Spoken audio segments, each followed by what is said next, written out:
Tonight, the Prime Minister is still in charge, the new Chancellor says, as some of her MPs publicly question her future.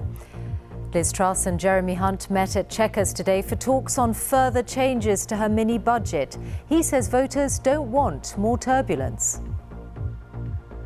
What they want is stability, and the worst thing for that would be more political instability at the top, another protracted leadership campaign. Tomorrow at Westminster, Liz Truss will see her cabinet and MPs, but the criticism of her decision-making has come from across the Atlantic too. Cutting taxes on the super wealthy at a time when, anyway, I just think I disagreed with the policy. As a new week begins, we'll be looking at the options for the Chancellor and the possible market reaction. Also tonight, the devastating impact of Somalia's drought, how people are walking for days in search of life-saving help. China's president defends his zero-COVID policy as the Communist Party gathers for a Congress that happens only twice in a decade. And Ireland opened their Rugby League World Cup campaign with an emphatic win over tournament debutants Jamaica.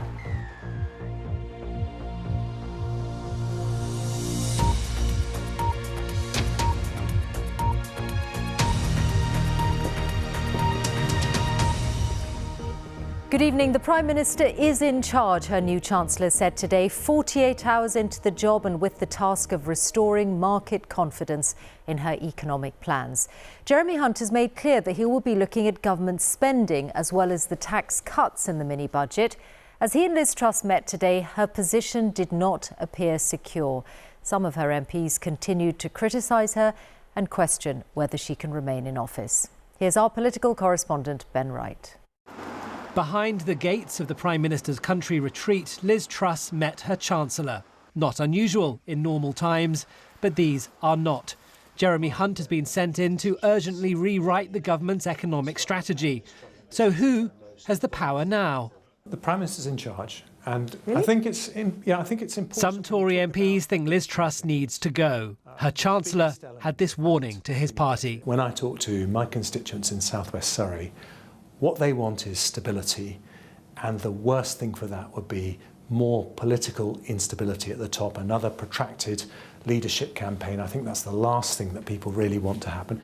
But some of Mr Hunt's colleagues are still seething about the government's now abandoned plan for unfunded tax cuts. Over the past few weeks, the government has looked like libertarian jihadists and treated the whole country as kind of laboratory mice in which to carry out kind of ultra free market experiments. I wasn't the only one that thought it was a mistake. Even the US president has a view about what's been going on here. The idea of cutting taxes on the super wealthy at a time when, anyway, I just think I disagreed with the policy, but that's up to Great Britain to make that judgment, not me. And may have chilled relations with Number 10 with that highly unusual bit of commentary. As despairing Tory MPs trudge back to Westminster tomorrow, they know this is a political crisis that directly affects their constituents. And if the last few weeks have shown anything, it's that decisions made by politicians here can have an instant impact on people's lives and the economy, on the value of the pound, on borrowing costs, mortgage payments and rents. And it seems many Tory MPs have resolved that Liz Truss cannot be left in office to sort it out. Can Liz Truss survive? No, I think the game's up. And it's now a question as to how the succession is managed. He's the first Conservative MP to publicly say it should now be curtains for Liz Truss. But the criticism from others is hardly veiled. Power is a very fickle thing, and I think Liz Truss, as I see it, is in office but is not in power. And this former cabinet minister thinks Liz Truss needs to get more talent into her team. Is she needs to bring the broad Conservative Party into her government. So she needs a reshuffle, because the reshuffle that she started her administration with, she took the decision, which was respectable but high risk, to only put in the cabinet people who had voted for her, and that means that that's only a third of the Conservative Party in Parliament. Reaction to the Chancellor's budget plan could determine the Prime Minister's fate. Some Tory MPs believe her time is up, but allies say she can ride this crisis out despite the turmoil lapping at Downing Street's door. Ben Wright, BBC News. Well, as a new trading week begins on the international markets, reaction to the changes of the last 48 hours will be closely watched. And the new Chancellor has some difficult sums to grapple with, as our economics correspondent Darshini David can explain. She's here in the studio. Darshini? Michelle, thank you. Well, in the last hour, the pound has moved up slightly against the dollar as international trading resumed for the first time after the Chancellor ripped up an economic strategy that was launched just a month ago. But will his version reassure other financial markets? Let's look at some of those challenges, because this is the cost of new government borrowing as dictated by those bond markets, which also impact mortgage rates. Now, that rate remained higher on Friday than it was prior to September's mini-budget. Investors are still anxious that the government's plans are risky. Well, Jeremy Hunt will have to convince them on three fronts on the 31st of October when he unveils his plans and the independent watchdog's assessment. Can he boost long-term growth? How will he fund existing plans and ultimately bring down the government's debt, restore a reputation for safe money? For even with U-turns over plans to scrap the highest rate of income tax and freeze corporation tax, the remaining tax changes will cost the public purse £25 billion. The help towards energy bills, £60 billion. Add in other factors, and as it stands, the government has to find billions to get those public finances back on track. Some economists say that funding gap could reach £45 billion. Jeremy Hunt is targeting spending. In an extreme case, that sum could be equivalent to 10% cuts to the spending on frontline services, from health to education, even defence. Now, those services are already facing austerity as inflation squeezes budgets. And here's the dilemma for the Chancellor. Take a look at the average annual interest payments on mortgages. The line shows they were expected to rise even before the mini-budget. But the market turmoil since, reflected by that red line, could add £800 to a typical bill by the end of 2024. With those pressures, economists are warning of looming recession. So, fail to restore credibility and the nation could pay the price. The Chancellor has just 14 days to make those sums add up, and there are no easy fixes. Michelle. Darshini, thank you very much. Well, one spending decision might be for benefits to increase in line with earnings, which means by around 5%, rather than inflation, which is currently around 10%. Our social affairs correspondent Michael Buchanan reports from Sunderland now on how individuals and communities could be affected. Every second day, Nicky Telford has to spend 5 hours on this kidney dialysis machine and will do so for the rest of his life. I need this machine to keep me alive. His illness means he isn't suitable for an organ donation, but his health isn't his only concern. Right now I'm sitting here now shivering and I'm freezing. Unable to work anymore, he relies on benefits, but it's not enough. He can't afford to put the heating on and is struggling to put his youngest child through college. Worrying about my daughter and trying to worry about my house and where we're going to feed and things like that. It's a lot to take on, mate. Benefit levels matter more in cities like Sunderland, as deprivation levels are 3 times higher than the England average, yet recent government policy has consistently cut their value. Increases in benefit levels have not kept pace with inflation in 9 of the past 12 years. That doesn't just mean that those receiving the payments are poorer. It also means that local economies with high numbers of welfare recipients have less money as well. The local Citizens Advice Office is busier than ever as people search, often in vain, for help. They simply can't afford to pay the council tax, they can't afford to pay the gas and electric bills, and they can't afford to buy enough groceries to last them the week. Very soon. There. Oh, Alison Bailey lives for her dogs. What do you get out of them? Pleasure, happiness. She gets universal credit and carers allowance for tending to her elderly mother, giving her about £100 a week to live on after rent. She can't afford heating and has changed what she eats. A lot more soup, tins of curry in the microwave. You try to keep to a healthy diet and stuff like that, but it's just impossible to do. The fruit prices have gone up. Well, everything has really, but you just seem as if your world's shrinking in on you, and you don't go out every day because you'll end up spending money that you haven't really got. There's a big debate at the moment how much they should raise benefits by. What would you say to them? Come and live in my shoes and then judge from that. Because there's nothing more frustrating for a man like me who wants to go to work and I can't work. You don't feel like a man no more because you can't support your family.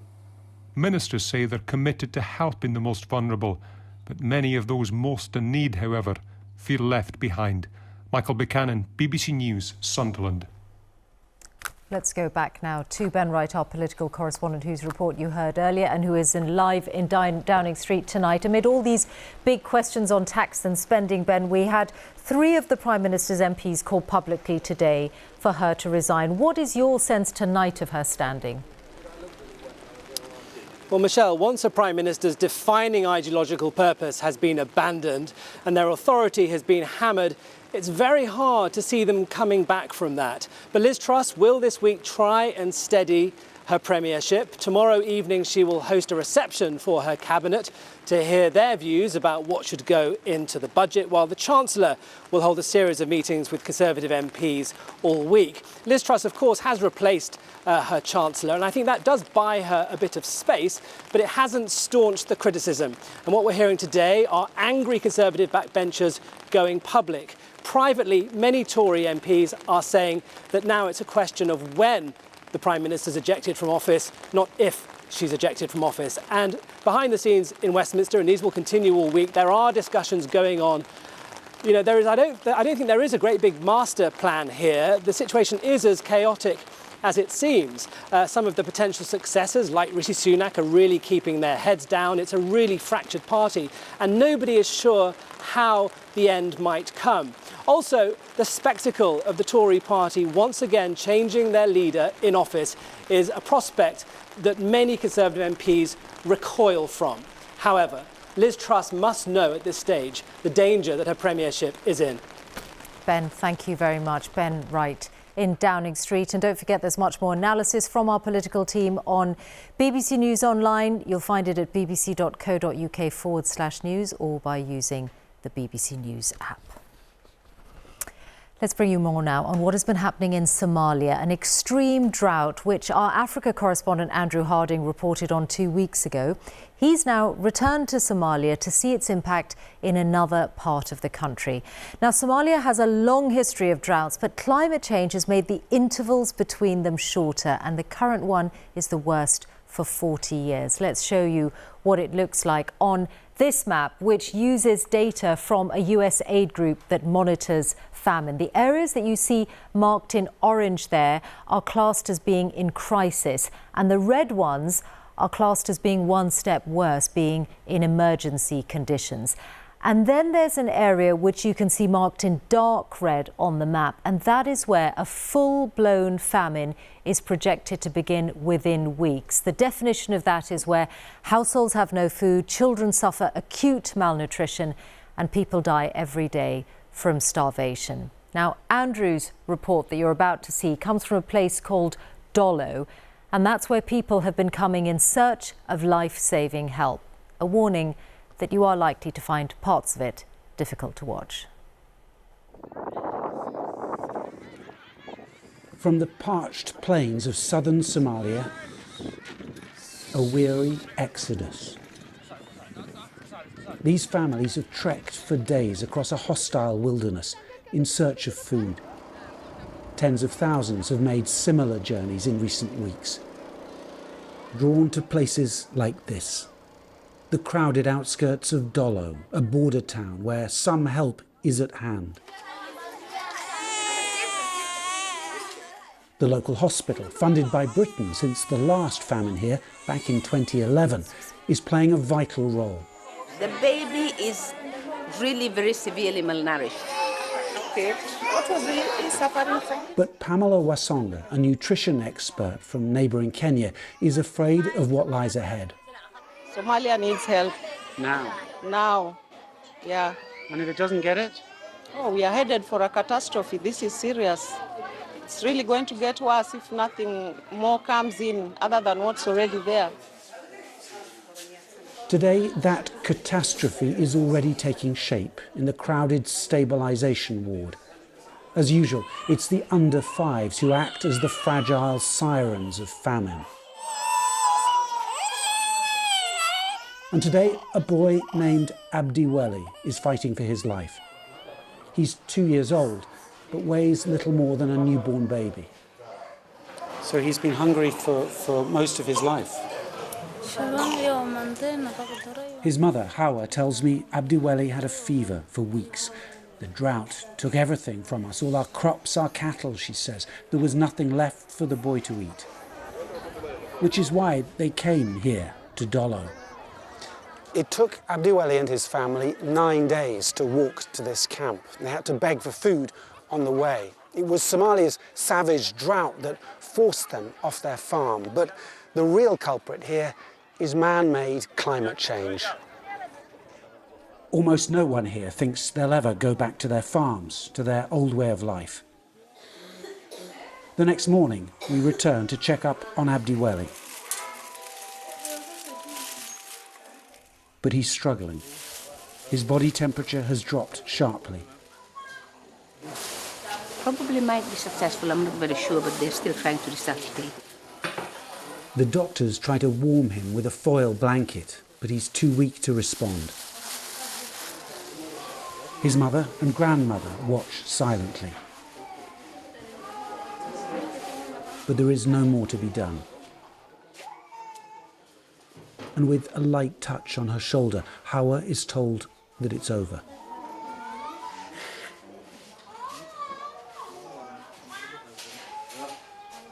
Her husband Kerad is there too to see the end.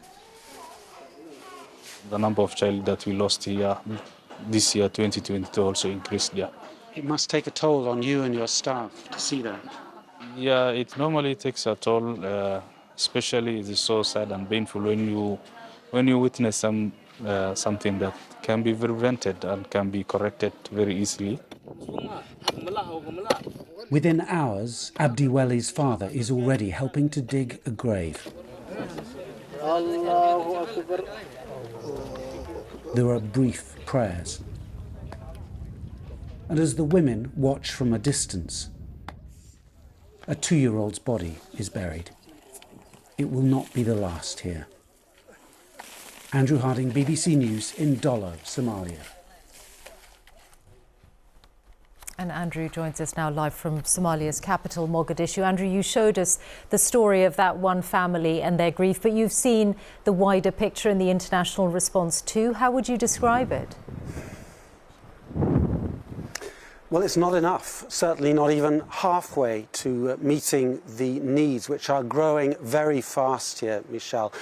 The latest figures are that nearly 8 million Somalis are in urgent need of help. That's half the population. That's doubled in the last few months. Britain, for instance, is giving some £50 million to Somalia this year, but that's a quarter what it provided 5 years ago during the last drought here, which was narrowly avoided becoming a famine. The concern now is that within the next 4 to 6 weeks, a famine could well be declared, but that will come too late, almost certainly for thousands, if not tens of thousands, mostly of young children like Abdi Weli there, who are the most vulnerable victims of this man-made catastrophe ultimately, because this is really about climate change.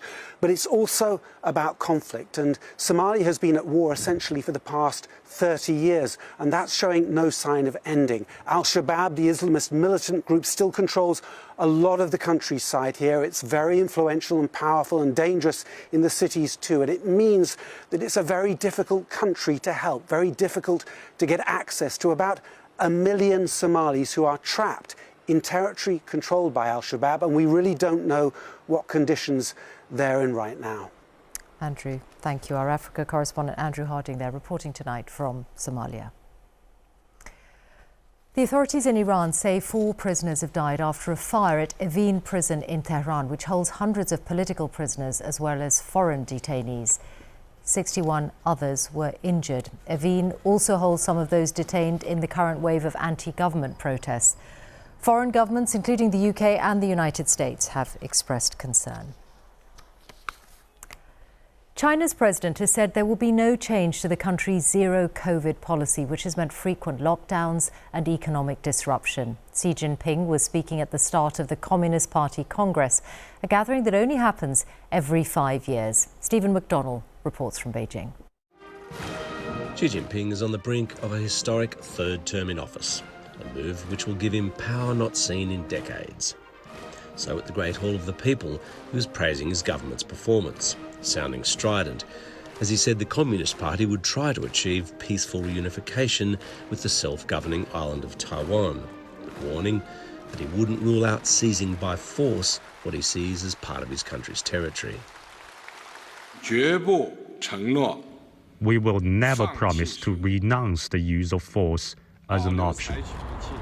He defended the Hong Kong crackdown, which he said had restored order to the city.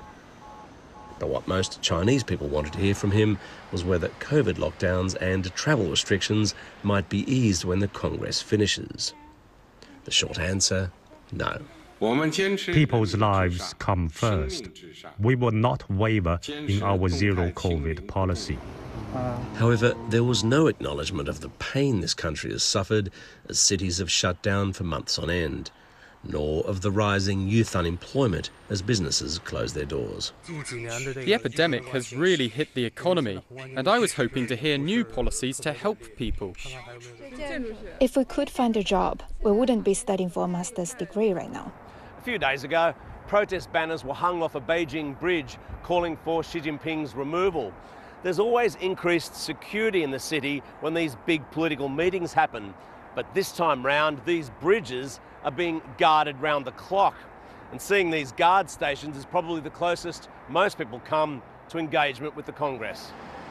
When this meeting finishes in a week's time, Xi Jinping will reveal his new leadership team. His political rivals have been removed. In theory, he could be leader for life. Stephen McDonnell, BBC News, Beijing. Now you can catch today's Premier League highlights in Match of the Day 2 just after this programme. But in the Rugby League World Cup, Ireland had a comfortable win against Jamaica and there was a shock defeat for Scotland, as Adam Wilde reports. A global competition, but in Newcastle very much a European challenge. Both Scotland and Italy are still developing as rugby league nations, but taking the game to new areas and, crucially, to new fans is all part of the World Cup mission. It may only be their opening game, but for both, a feeling that this was a match crucial to any chance of progressing at this tournament. Italy seemingly in no mood to wait, chasing from the start Luke Polselli, getting there first. Scotland clinging on within touching distance just at the break after Italy broke away completely. Jake Mason scoring 3 times to put beyond Scotland the game and any real chance of making the knockout stages. And so deep disappointment for Scotland, and with matches against Fiji and reigning world champions Australia still to come, this World Cup isn't going to get any easier. Now for Ireland to get their competition underway. In Leeds, they were up against Jamaica, making their World Cup debut.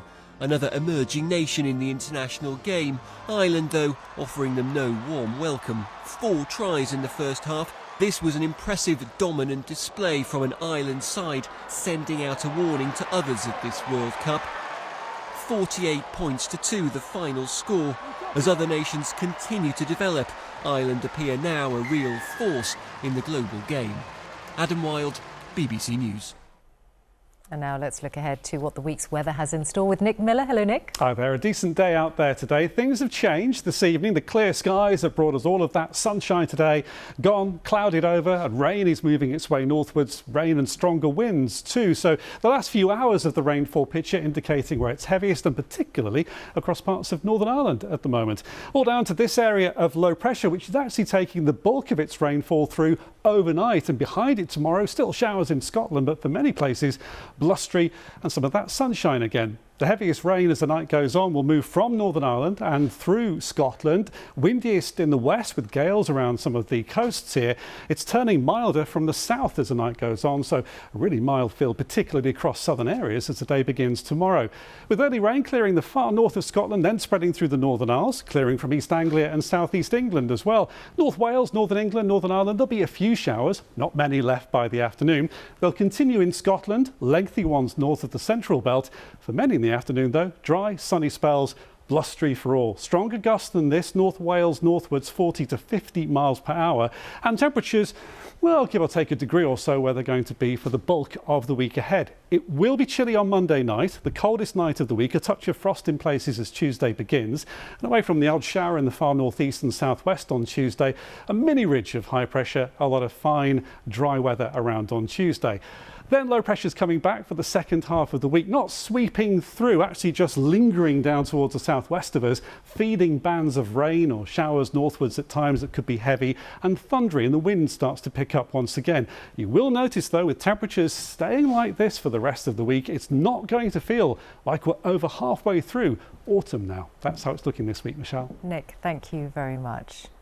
And that's all from us at the BBC News at 10. The news continues on BBC One, though. It's time to join our colleagues across the nations and regions for the news where you are. From us, good night.